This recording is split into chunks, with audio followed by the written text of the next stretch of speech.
विरोधकांक खंयचेय विधान घेवन टिका करपाची संवय जाल्या। गर्दी करप हें चुकीचेंच। पळयत जाल्यार चवथी पयलींच्यो केशी पळयतकर उपरांतच्यो केशी वाडिल्ल्याचें उघड जाता। हाचो अर्थ देवाची चूक न्हय, लोकांची चूक। लोकांनी नेम पाळूंक ना। चवथी खातीर केशी वाडूंक ना, लोकांनी नेम पाळूंक ना म्हूण केशी वाडल्या अशें स्पश्टीकरण मुखेलमंत्री दोतोर सावंतान दिलां। RDX गोवा ब्युरो रिपोर्ट।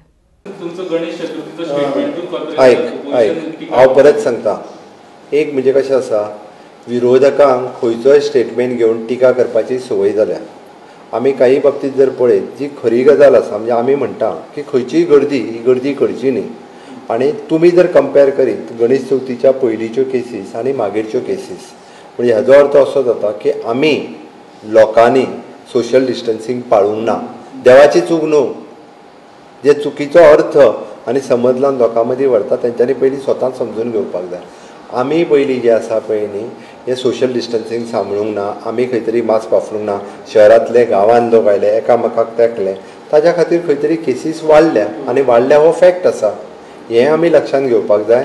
त्या खातीर खंयसरूच ताका हांवें चवथी खातीर वाडलो हें म्हणूंक ना। लोकांनी सोशल डिस्टन्सींग सांबाळूंक ना, लोकांनी काळजी घेतली ना म्हणून केसीस वाडल्या। वयल्यान हांवूच तर मनीस जेणी सांगलेलें आसा की चवथ आमी जरी कोवीड आसलें जाल्यार चवथ ही मोठ्या उमेदीन मनोवपाक जाय।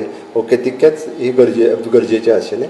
आनी त्या बद्दल म्हणजे नाका जाल्लो स्टेटमेंटाक लिंक करून नाका थंयसर उलोवपाची लोकांक संवय जाल्ली आसा।